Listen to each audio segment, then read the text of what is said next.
Assalamualaikum warahmatullahi wabarakatuh. Dulu ketika sahabat punya imam yang lama sekali kalau sholat, sehingga si sahabat yang satu yang petani ini mufarokoh itu memisahkan diri, kemudian imamnya diselip. Itu boleh memang dalam fikih. Kamu niat mufarokoh dulu. Mufarokoh itu niat bahwa kamu memutus hubungan dengan imam, kemudian meneruskan sholat sendiri. Singkat cerita, dua orang ini berdebat, Mu'ad sama Ar-Ra'i yang penggembala ini. Kamu munafik, sholat kok meninggalkan imam. Terus yang satu bilang, kamu keterlaluan, sholatnya lama sekali. Singkat cerita, dua orang ini lapor ke Rasulullah SAW. Uniknya Nabi itu membenarkan yang petani tadi. Kamu Mu'ad jadi masalah. Agama ini tidak boleh jadi problem. Kalau kamu ngimami orang, jangan lama-lama. Di situ ada ibu-ibu yang ditunggui anaknya yang sedang menyusu, banyak petani yang nunggu macam-macam. Kayak pegawai POM ya ditunggu shift temannya, pegawai Indomaret juga gitu, apalagi Grab mungkin ditunggu penumpangnya macam-macam. Sehingga kebaikannya teman-teman yang kerja serabutan begini juga bergantung kebaikan imam tadi. Kalau sholat itu tidak boleh lama-lama, apalagi wiridan, sholatnya aja nggak boleh lama-lama, apalagi wiridannya. Nah, kadang-kadang orang ngira kebaikan tuh nggak ada sempritnya, ada juga. Sholat tuh ya disemprit sama Nabi, kalau terlalu lama juga disalahkan, karena nanti agama ini menjadi apa? Problem, menjadi problematika. Nah, termasuk kebaikan kita ketika membolehkan ya, atau mentoleransi atau mendukung pekerjaan mulai Grab dan lain-lain adalah agama ini rahmatan lil alamin. Dulu ada seorang sahabat tanya, ya Rasulullah, boleh enggak kita ngegeng di perapatan gitu? Kata Nabi, ya jangan kalau bisa, tapi kita harus natahaddas, hanya itu tempat kita jagungan di perapatan, di tempat-tempat umum lagi, di halte, terus kata Nabi, nggak apa-apa, tapi fa'atut thoriq haqqaha, kamu harus memberikan hak jalan itu. Apa hak jalan itu? Satu, kamu amar ma'ruf, kalau bisa ya nahi mungkar, kemudian bikin suasana orang lainnya menjadi aman. Nah, ini yang catatan. Kalau hitung saja, yang ikut Grab itu berapa ribu? Nah, ini tuh energi besar. Kalau di atas 100 berapa? 100 ribu. Hitung ya teman-teman di Grab, 100 ribu. 100 ribu ini kalau soleh semua, atau setengah soleh lah, kalau soleh banget keberatan ya soleh, setengah soleh. Itu tuh ada, ini sudah saya pikir, ada kebaikan yang menyebar di seluruh Nusantara yang berjumlah 100 ribu. Ini luar biasa. Ada kecelakaan, dia menolong pertama, ada pemerkosaan, menolong pertama, mungkin ada pencurian, ada apa. Maka kata Nabi, kamu kalau harus di jalan, itu kamu berkontribusi amar ma'ruf nahi mungkar. Saya sering ke Jogja karena saya mulai 98 di Jogja, ya sering di terminal malam-malam. Saya ketika kecil itu sering diceritain, orang nggak berani ke terminal ini banyak preman, nggak boleh ke terminal ini karena banyak preman. Ya mulai dari Sumatera, Jawa, hampir seluruh Indonesia. Kalau jam sekian sampai sekian sudah nggak berani karena banyak apa? Preman.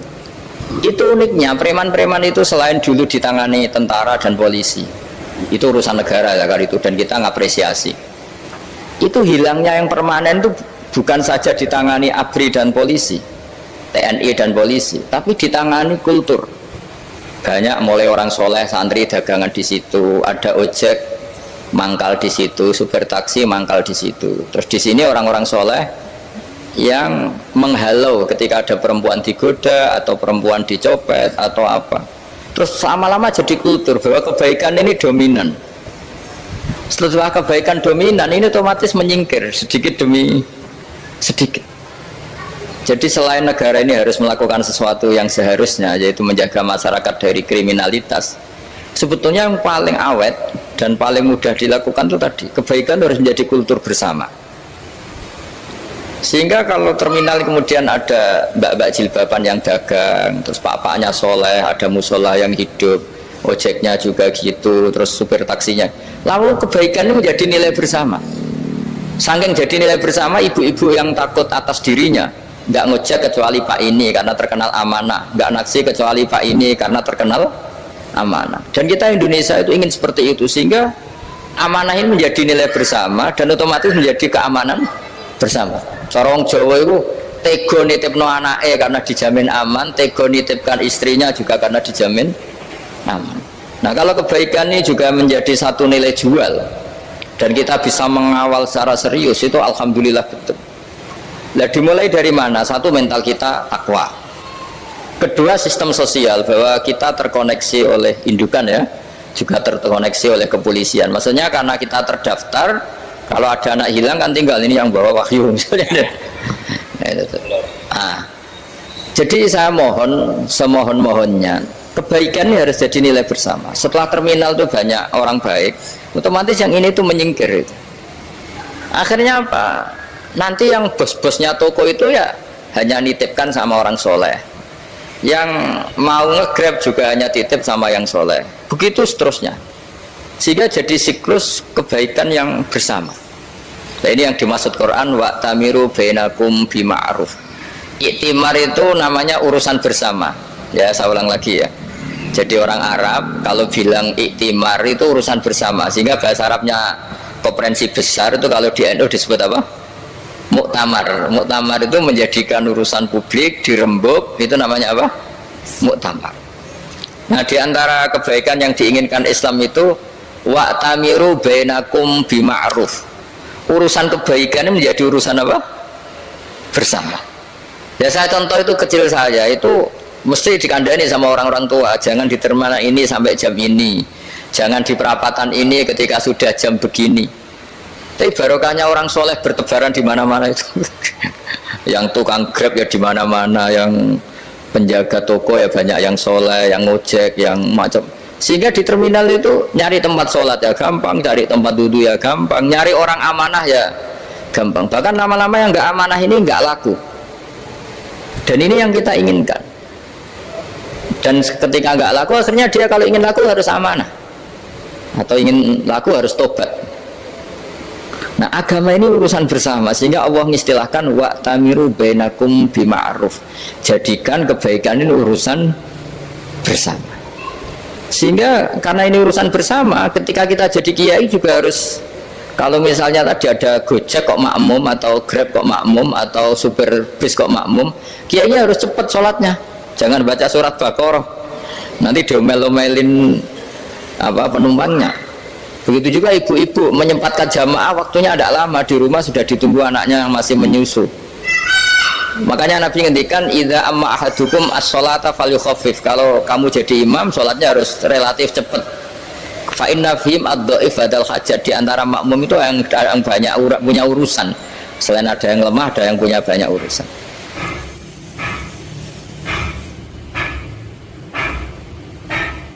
Nah, terus ketiga, masalah kekayaan hati.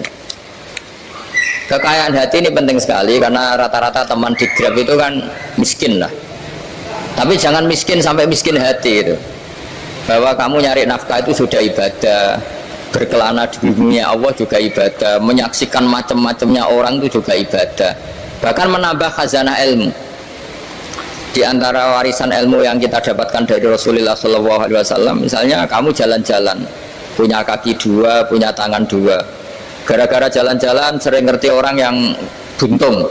Alhamdulillah meskipun saya hanya Grab masih punya kaki itu. Terus ketemu orang buta ya gitu. Alhamdulillah ladzi afani mimma btalaka bih. Alhamdulillah saya terselamatkan dari seperti itu. Sehingga melihat orang maksiat juga gitu. Saya meskipun gini terselamatkan dari tempat maksiat, sehingga hidup itu tidak nelongso gitu. Ada nilai lebih yang kita punyai. Jadi diantara kebaikan Islam adalah orang disuruh ingat sisi nikmat. Nah kalau nikmat itu sudah ada semua, kata Imam Ghazali, nikmat hidup. Kata Imam Ghazali, jika nggak ada kenikmatan yang Anda punyai, kamu datang ke kuburan. Disuruh datang ke kuburan. Dan kamu bilang begini, kenikmatan kembali ke dunia adalah kenikmatan yang diinginkan mulai yang mati zaman Nabi Adam sampai kiamat. Jadi kalau Fir'aun yang pernah jadi raja, Namrud, semuanya, bahkan orang-orang soleh sekalipun, kalau kamu tanya keinginan terbaiknya apa? Ingin kembali hidup untuk membenahi kesalahannya zaman hidup. Artinya apa? Kehidupan yang kita miliki sekarang adalah kenikmatan yang dirindukan mulai yang mati zaman Nabi Adam sampai kiamat. Maknanya apa? Kita punya kenikmatan yang luar biasa karena kenikmatan yang dirindukan oleh orang yang sudah mati mulai dulu sampai sekarang. Apapun masalah hidup Anda ini punya kenikmatan yang nggak tertandingi, yaitu namanya hidup. Barokahnya hidup itu kita bisa tobat. Setidaknya ingin tobat. Kalau nggak bisa tobat, ingin tobat.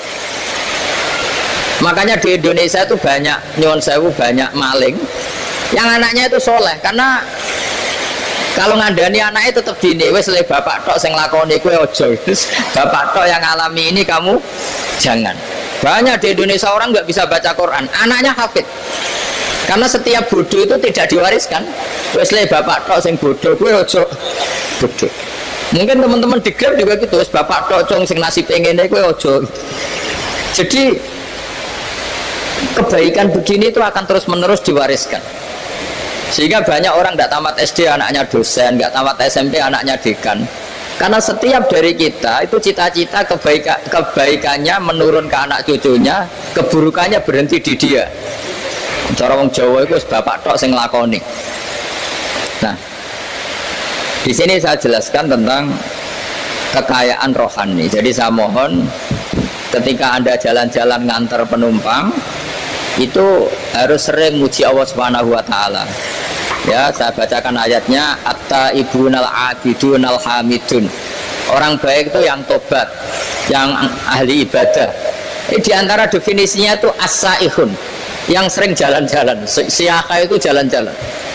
Jadi orang paling bejo sak dunia itu sampai harus jalan-jalan ibadah dapat uang. Tapi syaratnya ibadah. Sekali tidak ibadah dapatnya masalah kan? Sering gojekkan orang cantik terus ingat istrinya tidak cantik. Sering gojekkan orang yang sopan, yang santun terus ingat andekan ini istri saya di rumah rewel gitu. Jadi kalau kamu tidak taat itu adanya penyesalan.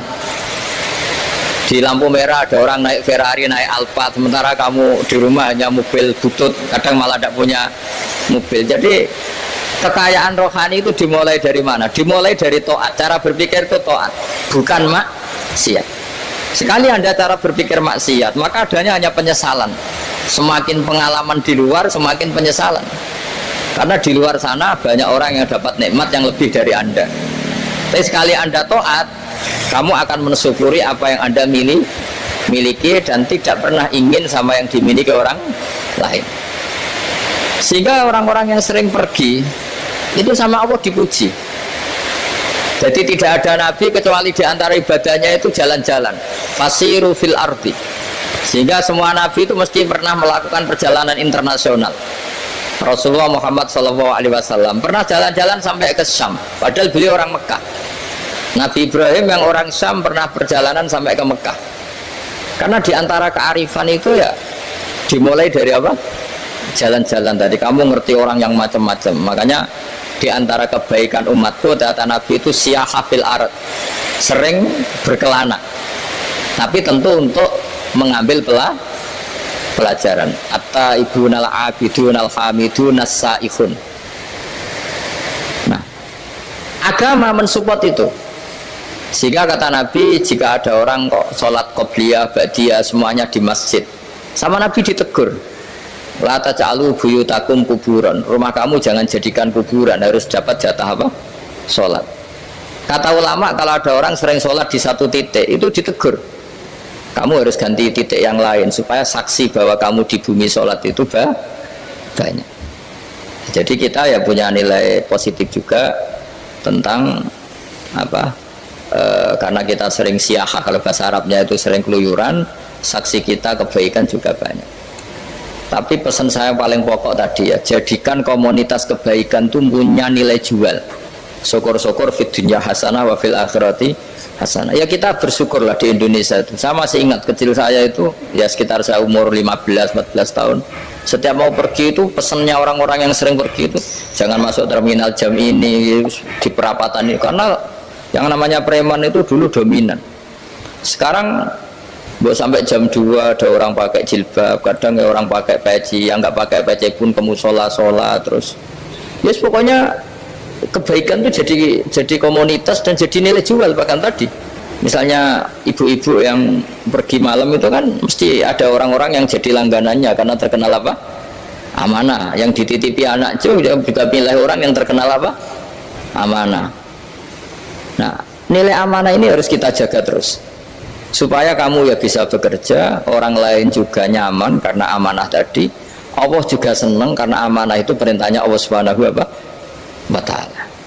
Dan Indonesia harus menuju ke sana. Pemimpin juga harus gitu. Pemimpin bawaannya amanah, bawaannya apa, yang memilih dia juga senang karena nggak malu lah. Tapi kalau kita milih ternyata kita pilih tahu-tahu ditangkap KPK kan ya malu gitu.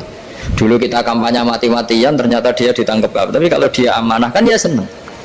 Sama kalau tukang Grab ketangkap satu karena penodaan atau karena pengkhianatan, yang malu juga semua karena kadang-kadang nanti digeneralisir seakan-akan semuanya seperti itu. Tapi dengan reputasi puanja nggak pernah terjadi apa-apa dalam Grab kan otomatis lainnya juga terangkat. Nah, ini yang dimaksud wa'tamiru bainakum bima'ruf. Jadikan kebaikan itu urusan bersama. Makanya andaikan negara itu sudah mengoptimalkan polisi, TNI untuk meringkus preman, oke itu baik. Tapi ya lebih awet lagi kalau itu ditopang masyarakat. Karena yang nggak amanah terkucilkan, terus akhirnya Grabnya nggak laku, akhirnya dia dipecat, akhirnya kan yang maksiat hilang, yang kriminal hilang, yang ada hanya Grab-Grab yang baik. Begitu juga di dunia apapun. Itu yang dimaksud wa'tamiru bainakum bima'ruf. Jadikan kebaikan ini urusan bersama. Nah, karena kita baik, otomatis jadi teladan yang baik bagi anak kita, istri kita, tetangga kita. Dan karena kita baik, maka terhormat. Sehingga orang melihat Grab itu simpatik, respect, karena reputasinya baik. Nah, karena orang respect tidak dicibir. Barokahnya tidak dicibir, tidak mangkel. Barokahnya tidak mangkel, tidak saling ejek, bahkan tidak saling bunuh. Coba kalau kita jelek, dicibir orang, kita dalam keadaan mabuk, tidak terkontrol, bunuh. Jadi efek dari maksiat itu begitu buruknya. Sehingga penelitian itu mengatakan kebanyakan kecelakaan ya pemicu utamanya rata-rata ya nyupir dalam keadaan mabuk. Beberapa nyuwun sewu kasus-kasus kriminal rata-rata ya dipicu oleh hal-hal seperti itu. Makanya meskipun di luar saya tolong hindari narkoba, hindari hal-hal yang maksiat supaya pekerjaan Anda ini barokah.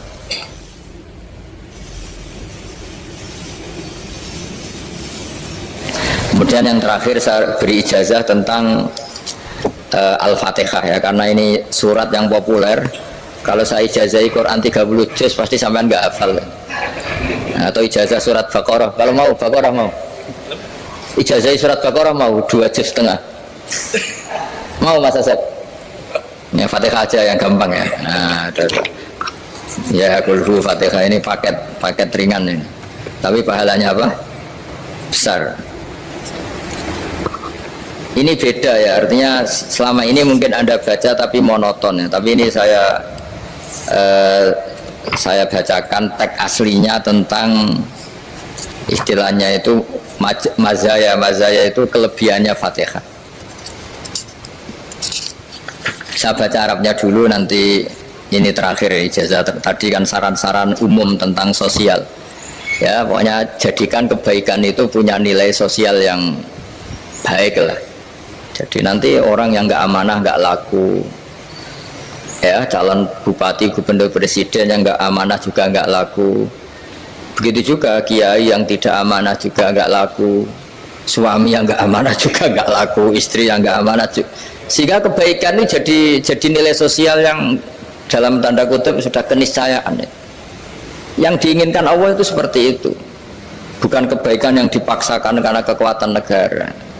Maksudnya kalau bisa kebaikan itu tidak usah dipaksakan. Memang sudah satu kebutuhan. Tak cerita-cerita di negara maju itu, bahkan apapun jatuh itu nggak ada yang ngambil apa itu. Makanya gambarannya Mekah Medina kan gitu kan. Barang jatuh nggak ada yang berani ngambil, itu saking sudah jadi sistem.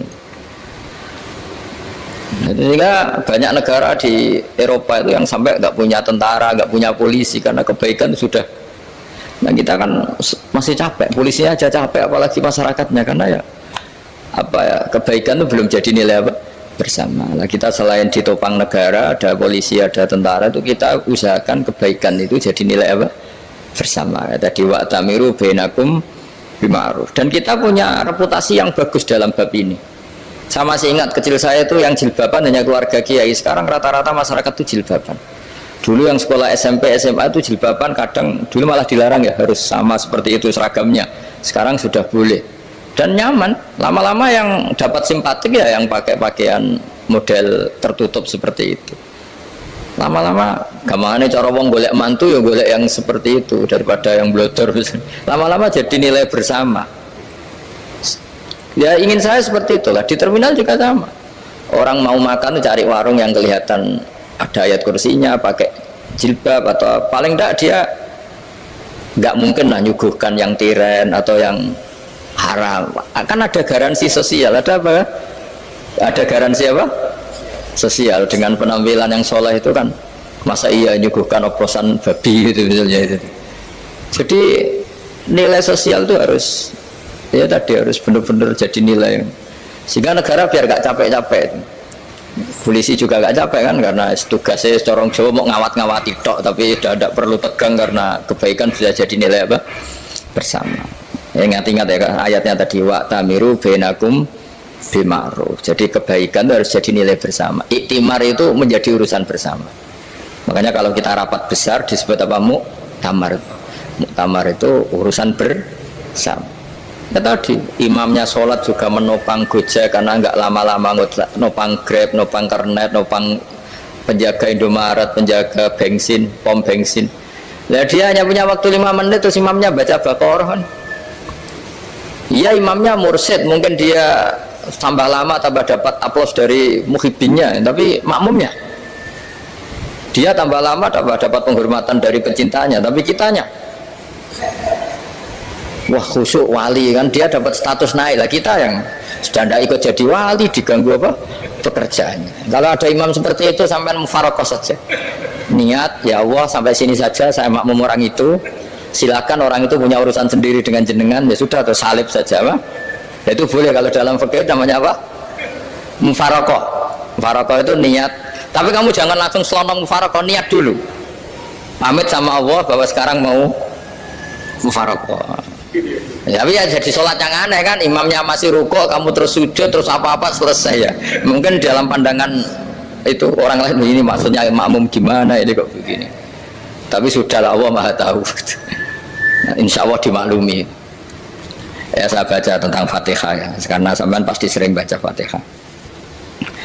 Supaya apa? Sekaligus jadi jimat lah gitu. Jadi kalau kamu sering di jalan-jalan yang mungkin sepi, atau mungkin kan tidak semua teman Grab itu nasibnya bagus yang di Semarang Jogja, mungkin yang di Kalimantan di Papua kan ada yang 10 kilo gak ketemu rumah ya kan, yang lihat di TV-TV itu kan kasihan kan, sudah 10 kilo gak ketemu rumah, penumpangnya kewekar preman tuh kan, ini makan orang enggak kan, udah kan ujiannya dua.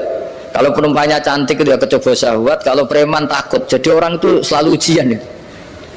Sing sedengan itu kan jarang orang itu. Jadi kalau penumpangnya perempuan cantik ujiannya itu syahwat, kalau preman ujiannya ketakutan. Kalau orang yang lemah bau uang ujiannya kamu ingin garong. Jadi hidup itu memang semuanya ujian. Dia buakum ayukum ahsanu amala. Makanya saya sering ditanya oleh teman-teman, Gus, nah ujiannya kenal wong wedok elek piye? Sama. Kenal wong ayu ujiannya syahwat, kenal wong elek ujiannya ngenyek, itu sama-sama dosa. Syahwat ya dosa, ngenyek juga dosa. Welek keriting untuk metu ya dosa, ngomong gitu. Kadang-kadang orang berpikir enak kancanan wong elek gak dosa. Kata siapa kancanan wong elek itu ya dosa, karena bawaannya ngenyek. Ngenyek itu menyepelekan itu. Makanya saya itu ya gak mau berteman sampean. Nanti kan bawaannya ngenyek atau seneng ya tidak tahu. Ya sudah, ada takdir saja, kalau ketemu ya tak ulang ngaji gitu. Tapi ini ngaji terakhir, setelah ini ngaji biasa aja, tidak usah resmi gini. Ngaji kok resmi aneh. Pokoknya nanti suatu saat kalau pandemi sudah berlalu saya akan ngaji Rebona, ini ngaji. Ini ngaji yang kurang bagus karena ngatur kiai kurang berkah ini. Nanti tapi ya lumayan lah, masih mau ngaji. Ngaji kok tanggal ini jam ini. Sekarang suatu saat kamu tak panggil, Mas Wahyu datang ke sini jam ini, tidak mesti bisa. Mungkin pas ada acara apa, oh, maaf ke sini pas ngecek pas apa. Jadi ya sudah, tapi tak maafkan, enggak apa-apa. Takdir ya. Tak bacakan supaya sampean tahu keramatnya bismillah. Nah, sebelum saya bacakan bismillah Fatihah, tak beritahu tentang ilmu tafsirnya karena ini penting sekali. Fatihah itu dawuhnya Allah, tentu itu dawuhnya Allah. Saya ulang lagi, itu kalam Allah. Tapi yang sudah diberikan kesampaian ke kita semua. Sehingga seakan-akan itu menjadi dawuhnya kita ke Allah. Jangan salah loh ya, Fatihah itu dawuh Allah tapi sudah diberikan ke kita. Sehingga posisi kita itu yang punya itu. Nah, kenapa ini perlu dijelaskan? Karena nanti ada kalimat iyyaka na'budu wa iyyaka nasta'in. Kalau itu masih kalam Allah, berarti Allah ngomong ke kamu, ngendikan ke kamu, kepadamu aku menyembah. Masa Allah menyembah kamu? Nah, sehingga ilmu tafsir itu menyelesaikan itu dulu ya. Saya ulang lagi ya, sebelum sampean sering baca Fatihah, aku yakin ya sering baca. Tapi barokahnya tidak paham itu tidak pernah janggal. Enggak paham itu ya penting supaya tidak iskal, tidak janggal. Sebetulnya di kalimat itu ada yang janggal. Kalau Fatihah itu kalimatnya Allah atau kalam Allah, bagaimana dengan kata-kata iyyaka na'budu? Masa Allah ngendikan ke kita, kepadamu kami menyembah? Masa Allah menyembah kita? Maka penyelesaiannya secara ilmu tafsir gimana? Semua ulama mengatakan, bukan satu dua, semuanya mengatakan di Fatihah itu semuanya diberi kawalan kalimat. Saya ulang lagi ya, di Fatihah itu semuanya diberi awalan kalimat qulu, katakan wahai hambaku begini ya, katakan wahai hambaku begini. Nah, begini ini pelajaran dari Allah yang sudah diberikan ke kita. Terus kita mengatakan bismillahirrahmanirrahim, alhamdulillahirabbil, termasuk kita mengatakan iyyaka na'budu wa iyyaka nasta'in. Jangan bayangkan Allah ngendikan ke kita. Kalau Allah ngendikan kita berarti gini, hei wahyu ihdinas siratal mustaqim, tunjukkan saya jalan yang benar. Nah, nanti kamu terus, ya Allah, Anda aja minta tolong saya minta tolong siapa kan, jadi panjang kan. Ya, saya ulang lagi ya, jadi itu di ulumul Quran diterangkan gimana sebelum baca Fatihah ya. Fatihah itu kalamullah, ngendikannya Allah, tapi yang sudah diajarkan ke kita dan sudah milik kita, sehingga kalimat itu menjadi milik kita. Tapi ya kalamullah, tetap kalamullah, tapi sudah menjadi milik kita. Udah paham ya? Ya pinter nah. Ya, karena kalau tanpa penjelasan seperti ini, Anda akan iskal. Bagaimana Allah, iskal itu janggal. Bagaimana Allah mengatakan iya karena butuh? Kan jadi aneh kan? Ya, jadi tak jelaskan secara ilmiah ya. Jadi kata ulama-ulama tafsir, ayat-ayat Quran seperti ini sebetulnya dimulai dari qulu apa? Meskipun nggak dilafatkan. Itu kan sama dengan qul huwallahu ahad Muhammad, katakan kalau Tuhan itu satu. Ya, namanya Quran itu kan kalam Allah, membina nabinya, membina umatnya. Makanya dikatakan atau enggak, di sini tersembunyi kata qulu, katakan. Ya, jadi ya ibarat apa itu, kamu ngajari anak kamu lah, le panggil jenengan bapak kulo, itu maksudnya anak itu, kalimat itu kalimat kamu, tapi kamu ajarkan ke anak kamu. Terus anak kamu bilang, pak jenengan bapak kulo.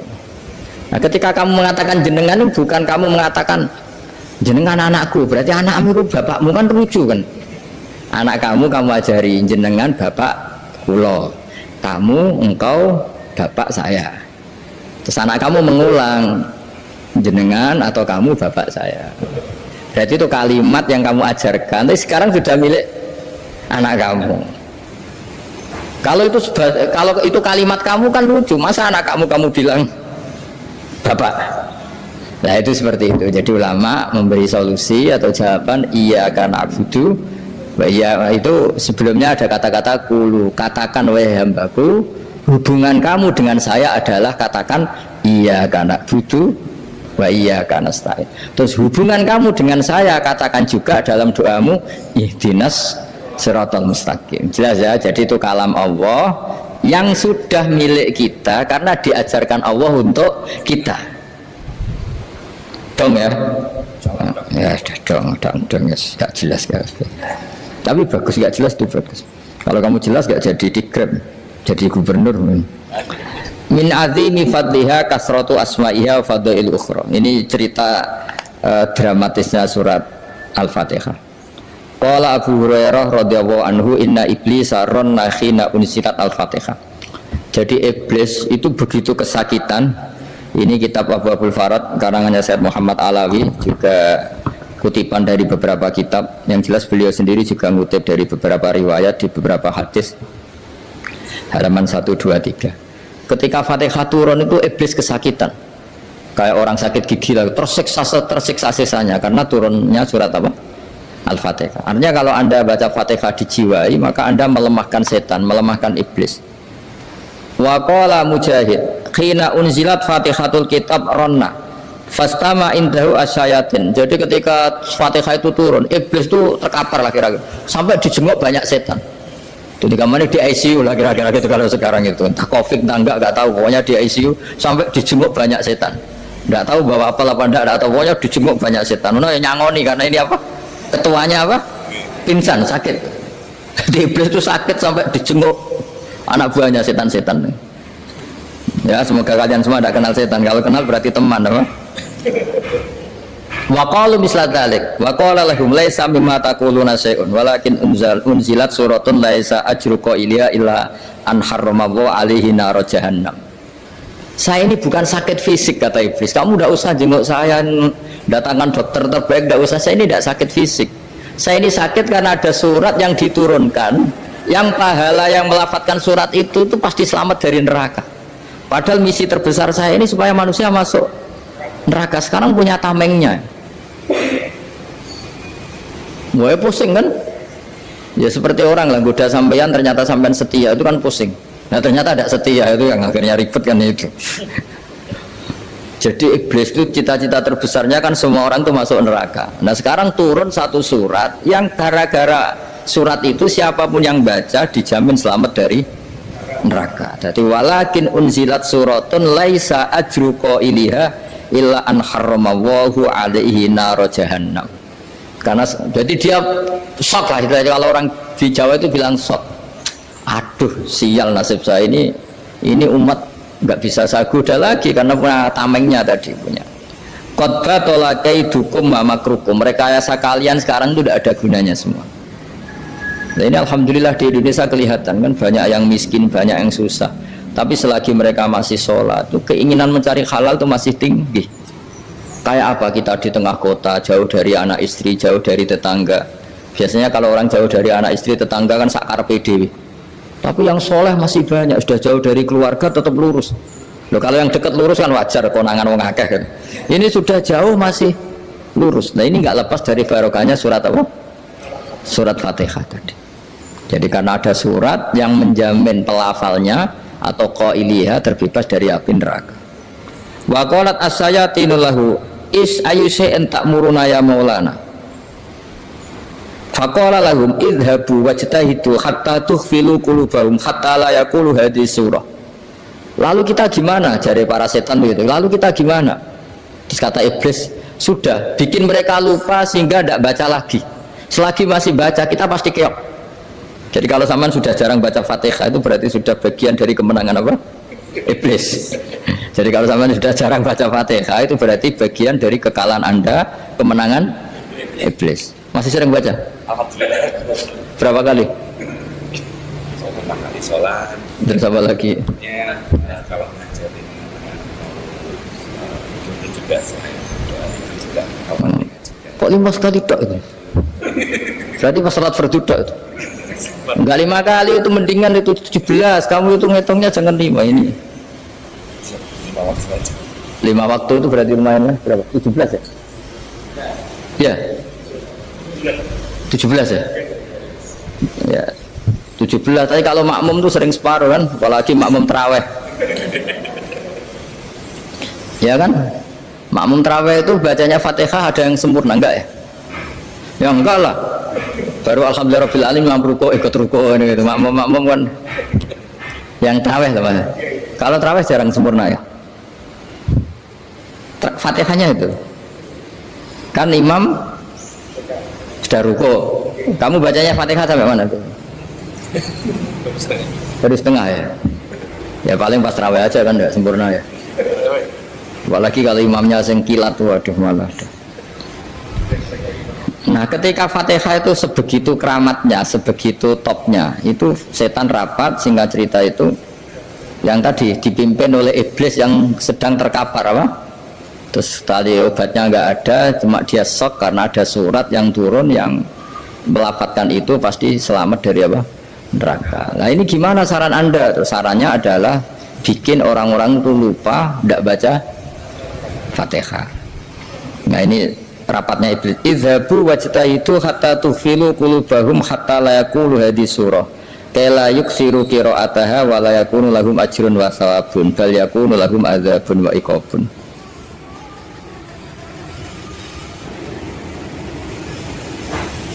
Jadi saya mohon selama ini Anda sudah baca, tapi mungkin hanya rutin saja. Napa rutin saja? Jadi barokahnya ngaji ini kamu punya kekuatan atau punya semangat membaca, karena ini surat yang luar biasa. Ibarat gini, kalau sampean tanya, saya juga sering mikir, masa Gus hanya surat kok punya kekuatan seperti itu? Di dunia ini kata Allah, mulai Nabi Adam sampai kiamat, nggak ada yang bisa menandingi kekuatan kalimah. Kalimah itu kata-kata, nggak ada yang bisa menandingi kata-kata. Misalnya Anda nge-grab berangkat, istri cuek, berangkat cuek, itu beda dengan ketika meskipun satu kalimat, wes Pak, muga-muga dilindungi pangeran, mungkin jenengan selamat, itu menjadi teduh dan semangatnya luar biasa karena kayak mendapat support. Jadi kira-kira kalimat itu hubungannya kita dengan Allah, Fatihah itu seperti itu. Kamu melafadzkan satu kata-kata yang dibenarkan langit bumi, dibenarkan aras, dibenarkan malaikat, dibenarkan semua penghuni di dunia ini, sehingga itu efeknya luar biasa. Itu seperti gini ya, kamu cerai sama istri, terus nikah lagi katut babon, 10 tahun anak kamu dididik, ibunya benci kamu, dan memang Anda layak dibenci, dididik, dan sampai nggak pernah manggil kamu Pak. Suatu saat kamu tentu rindu kan, ingin dipanggil bapak oleh anak kamu. Suatu saat anak ini manggil kamu Pak E, itu senengnya bukan main, hanya sebuah kata-kata. Makanya kadang-kadang orang itu tanya sama kiai, ijazah lafadz ini gunanya apa sih? Itu ijazah itu untaian kata-kata, yang kata-kata ini dibenarkan langit dan bumi dan aras dan para malaikat, sehingga efeknya itu luar. Nah ibarat seperti itulah, kamu melafadzkan Fatihah itu melafadzkan kata-kata yang dibenarkan Allah dan Rasul dan semua malaikat, semua penghuni langit, maka ini efeknya pasti luar. Nah di sini lah orang-orang dulu tuh tahu keramatnya itu, sehingga ketika melawan Belanda, melawan Jepang dulu itu kalimat-kalimat itu menjadi mantra yang luar biasa. Doa yang luar biasa. Tapi di era modern karena orang sudah tidak ngerti itu, dianggap itu mantra, jimat, khurafat, bid'ah, waduh ribet menemal.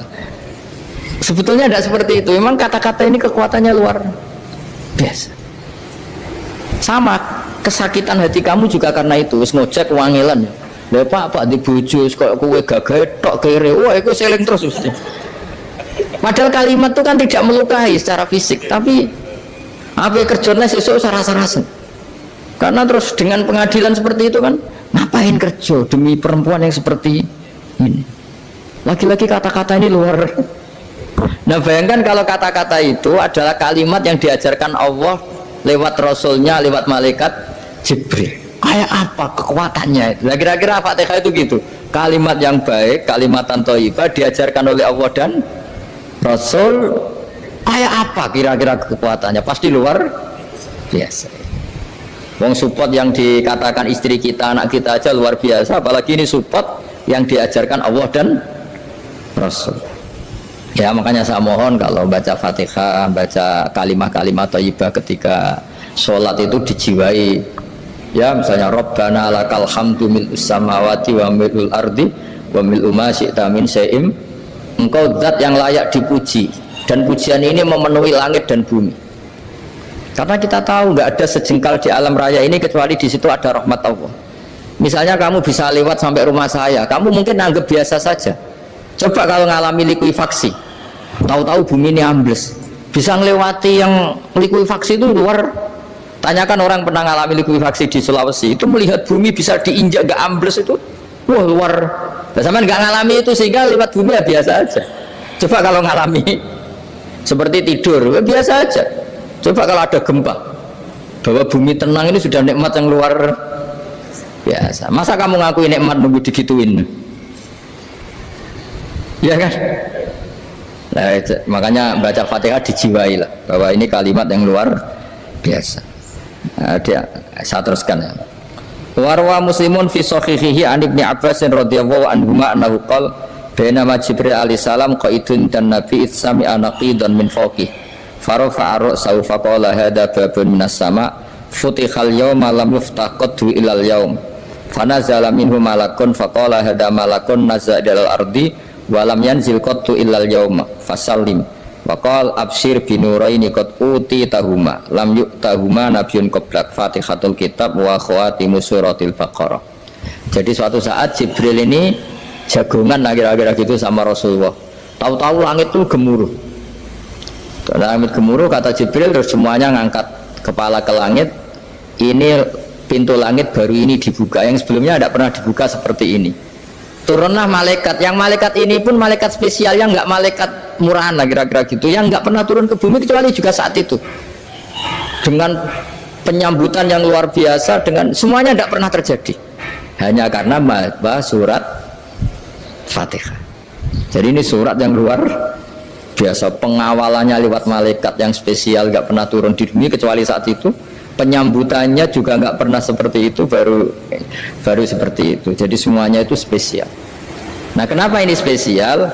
Karena di situ ada isi puja-puji kepada Allah Subhanahu wa Ta'ala. Ada ikrar kita, alhamdulillah rabbil alamin ar-rahmanir rahim. Ikrar ini penting. Kalau contoh paling gampang gitulah, kamu punya istri selama ini cerewet, terus suatu saat ngomong, Pak, tak angen-angen ra ono wong lanang koyo sampeyan. Lha iku langsung tidak ada lelaki sebaik engkau. Itu sama senengnya, masya Allah, karena ada ikrar dari seorang istri ke kamu.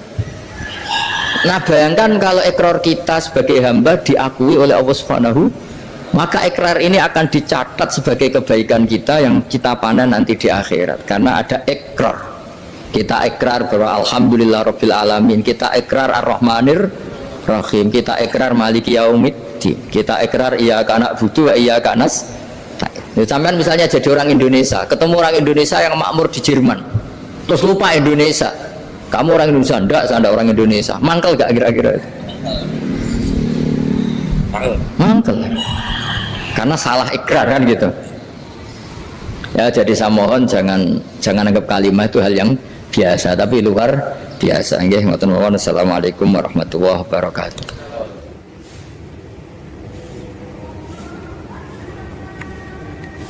Saya berkali-kali kampanye di mana-mana lah, kampanye dan menganjurkan. Di antara catatan dalam Suhufi Ibrahim wa Musa kan ada kan di Quran itu yang dinamakan lampiran-lampiran wasiatnya Nabi Ibrahim dan Nabi apa? Musa.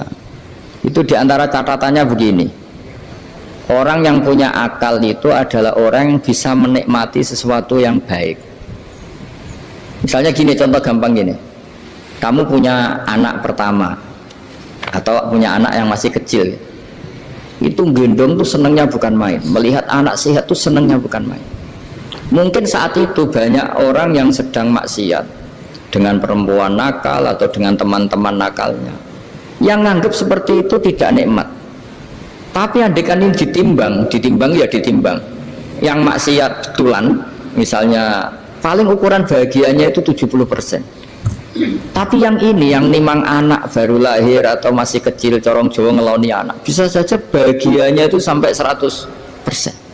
Artinya selama ini kesalahan kita adalah nganggap maksiat itu pasti menyenangkan dan taat itu tidak menyenangkan. Makanya saya berkali-kali fatwa, untuk melawan kenikmatan maksiat, orang harus terbiasa menikmati taat, menikmati kebaikan. Jangan kira kita nimang istri nikmat, nimang anak nikmat, ketemu teman yang lama tidak ketemu juga nikmat. Artinya kita akan melewati berjam-jam untuk jagungan sama teman, sama anak, sama istri. Dan itu harus kamu nikmati supaya mengganti tidak berkebutuhan nikmat yang lewat jalur maksiat. Jadi saya mohon sarana-sarana yang menyenangkan itu, yang taat itu kita maksimalkan. Makanya bapak saya tuh sering pesen, kowe nak ngaji sing guyon, sing seneng. Nanti wong maksiat tuh karena cari kesenangan. Coba kalau kesenangan itu sudah didapatkan saat taat, maka tidak butuh lagi kesenangan yang berbentuk maksiat. Makanya orang-orang wali dulu kalau sudah sholat itu gak bisa berhenti karena merasa nikmat. Makanya Nabi pernah ngendikan wa qurratu aini fi sholat, nyaman saya itu kalau sedang sholat. Itu tadi. Bayangkan kalau besok itu pasti mati. Makanya latihannya harus gitu. Bayangkan besok itu pasti mati. Berarti itu hari terakhir kamu. Ya, hari dengan merasa hari terakhir itu kalau kamu maksiat kan malu. Waduh, saya mati pas. Makanya sholli sholata muwaddiin. Kamu sholat seakan-akan itu sholat terakhir. Dan bayangkan akhirat itu wa'mal li akhiratika ka'annaka tamutu, dan bayangkan akhirat itu besok kamu mati. Sehingga ketemu istri ya seneng karena ini pertemuan terakhir, ketemu anak ya seneng ini pertemuan terakhir, sholat juga tenanan karena ini sholat terakhir. Sehingga kalau mau maksiat tuh takut, jangan-jangan ini kehidupan saya terakhir kok tak pakai seperti ini. Nah, jadi di antara resepnya itu apa tadi? Nganggep ya ibadah itu menyenangkan. Nah, gitu. Wis pinter.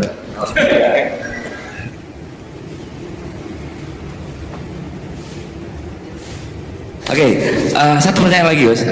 Ini ada pertanyaan dari teman-teman mitra driver Grab. Saat mengantarkan barang, tiba-tiba azan waktu sholat, ya, Gus. Lalu kita sebagai driver harus sholat dulu atau menyelesaikan orderan dulu, karena itu juga amanah kan orderannya itu. Mungkin nganter barang atau mungkin nganterin penumpang. Mengingat barang tersebut sudah ditunggu pemiliknya dan penumpang tersebut juga sudah ada janji yang lain, pemilik itu. Nyuwun pencerahannya, Gus, gitu. Begini ya, ini kan fikih sosial ya. Saya jawab, ini memang harus pakai fikih, nggak pakai rasa. Saya ulang lagi, pakai fikih, nggak pakai rasa. Waktu sholat itu kan banyak ya, diantaranya maghrib dan isya, duhur dan asar, terus subuh sendiri. Ya, ben sampean belajar fikih, orang belajar tasawuf ya. Nah, kalau subuh itu tidak ada toleransinya kalau waktunya sudah tinggal 10 menit karena tidak ada jamak. Ya, tidak ada apa? Jamak. Sehingga misalnya kalau kamu ngojek waktu tinggal 10 menit ya harus sholat. Tapi kalau sekedar dengar azan ya, ini penanyanya kayaknya itu teman kamu, jadi fikihnya kayak kamu, nggak jelas. Azan itu kan bukan akhir waktu sholat. Azan itu bukan akhir waktu sholat, tapi awal sholat. Itu udah harus supir Grab, udah harus supir Gojek. Meskipun kamu makan ada azan ya teruskan saja, kan udah akhir waktu sholat. Anda menerima tamu, gendong anak, atau sedang nyupir, atau sedang bercengkrama sama teman. Kalau ada azan ya nggak apa-apa, misalnya diteruskan. Kan bukan akhir waktu sholat. Yang benar-benar ditinggalkan itu kalau waktu sholat misalnya tinggal 7 menit. Atau tinggal 8 menit. Waktu yang mau tidak mau kamu harus tasarrufkan, kamu peruntukkan injury time ya, Gus. Injury time. Ya, gitu aja kok gak tahu ya. Nah, lalu misalnya, kalau pertanyaan tadi mestinya kelasnya itu kelas afdoliyah. Utamanya gimana? Kalau wajibnya belum ada karena kan waktunya masih panjang. Jadi pertanyaannya bukan wajibnya tapi sebaiknya, karena ini semuanya belum mendesak kan. Andai kan kamu teruskan nganter barang kan tidak ada jaminan waktunya habis. Padahal kalau kamu memaksa sholat, mungkin citra kamu sebagai supir Grab tidak baik karena dianggap mengabaikan konsumen. Nah, terus kedua menyangkut jarak. Oke, seperti itu. Nah, sekarang kalau pertanyaannya dibalik, makanya yang dibalik ini agak ribet. Waktu sholat tinggal 8 menit. Ada konsumen yang minta diantarkan saat itu dan acaranya ke mall happy-happy, maka fatwa kita sebagai ahli fikih ya tantang saja, saya mau sholat dulu, kalau nggak sabar ya silakan cari yang lain kalau acaranya ke mall. Tapi kalau acaranya kelahiran atau transfusi darah atau mau nganterin darah ke pasien yang sudah koma, maka kita langsung, karena ibadah sosial itu didahulukan mengalahkan ibadah yang haknya Allah, karena Allah itu zat yang tidak butuh ibadah kalian. Tapi kalau pasien ini kalau nggak nang kesampaian darahnya mati misalnya, jadi kamarnya Allah lebih apian lah gitu. Makanya masyhur kalau dalam fikih hak Allah sama hak Adam ini dimenangkan hak adami, tapi bukan karena Allah kita kalahkan. Allah tidak butuh itu semua. Jadi dikalahkan tapi bukan karena kalah, justru karena ada butuh. Ya ibarat gini lah, Allah itu saking baiknya Allah kan pasti di atas orang tua kita, itu pasti saya ulang lagi, baiknya Allah pasti di atas orang tua kita saja baik, apalagi Allah. Misalnya orang tua kamu butuh uang 5.000, adik kamu butuh uang 5.000, adik kamu yang kecil atau ya, kira-kira orang tua kamu tuh nyuruh dikasihkan beliau apa adik kamu, kira-kira saja ke adik kamu. Nah Allah itu saking baiknya, hal yang terkait Allah, misalnya tadi sholat tepat waktu sama ibadah sosial, itu disuruh ibadah sosial. Karena ini kalau nggak kesampaian transfusi darahnya atau apalah, atau kamu dokter yang harus mengurus operasi, waktunya tinggal 5 menit, kamu harus ngoperasi pasien dulu, karena Allah bisa menerima sholat kamu. Nah tak terangkan lagi, ini fikih terus. Lalu sholat yang apa? Kalau sholat itu antara maghrib dan isya, dan nanti yang terlambat ke maghrib, kita ngikuti ulama yang mengatakan jika ada darurat maka maghrib dan isya boleh dijamak meskipun tidak atas nama pergi. Kan jarak kamu kan tidak jarak masafatu qasrin. Artinya apa? Misalnya saya dokter harus operasi, waktu saya tinggal 8 menit mau maghrib, ternyata harus ada operasi. Kalau saya nggak nangani mati, saya harus operasi. Dan nanti waktu saya maghrib habis itu tidak harus dikatakan qadha atau yang mengeluarkan maghrib dari waktunya. Bisa saja menurut ulama dianggap boleh dijamak takhir dengan isya, karena kondisinya masih waktu jam'in. Begitu juga zuhur dengan asar.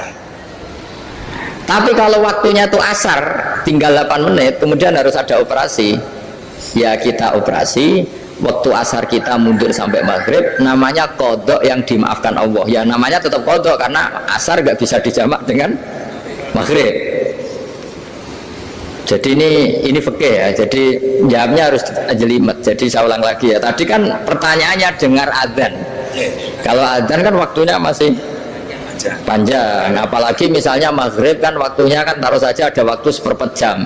Ternyata andaikan kamu antar hanya butuh waktu 7 menit, kan nggak ngefek sama sama saya nyanda. Nah, nyanda.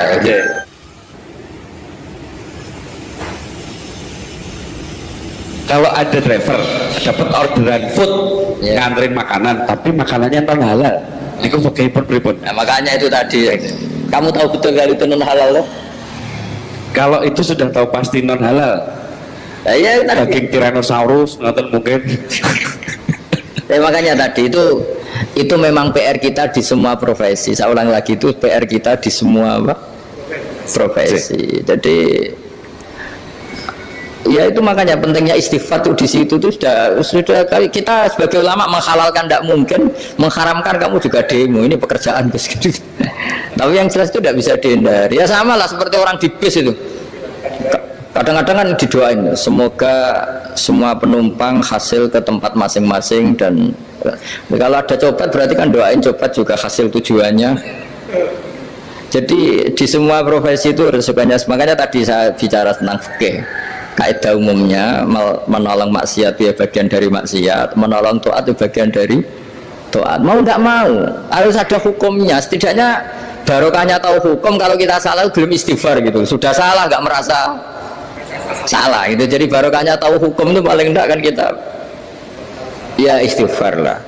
Kan ya tadi seperti paket misalnya, kan ada saja orang paket yang jelas-jelas barangnya itu haram, tapi atas nama profesionalitas kan mungkin tetap dikirimkan, tapi barokahnya ngerti hukum dia istighfar. Nah tapi karena kalau kita menyarankan sudah ada usah pekerjaan yang lain banyak nanti kan rai-rai potongan tawakal jika ada ngono kan ya repot deh. Nah kalau kita kiai guys gak apa-apa, terus pangeran suge. Menurut sampean saya terus nuntut ke saya karena fatwa jenengan saya sekarang miskin, ini gimana pertanggung jawabannya? Ya ribet kan. Tapi saya ulang lagi, itu seninya ngelola kehidupan semuanya seperti itu. Jadi makanya kita nggak pernah berhenti berdoa Rabbana dzalamna anfusana, karena dalam sisi semua hidup kita pasti ada unsur nggak benernya gitu. Ya saya ulang lagi, pokoknya kaidah umumnya itu menolong taat itu ya ikut bagian dari taat, menolong maksiat ya bagian dari maksiat. Tapi ya tadi ya kita harus istighfar kan. Cuma tadi yang jelas-jelas maksiat dan kita tidak tajassus. Saya ulang lagi, tidak tajassus itu neliti wong nanti jelimet. Jadi misalnya ada perempuan mau ngojek ke sini ya jangan terus aja, jangan tanya detail. Itu apanya mbak? Hubungannya dengan kamu apanya? Wah ribet kalau dikepo. وصلى الله على سيدنا محمد والحمد لله رب العالمين.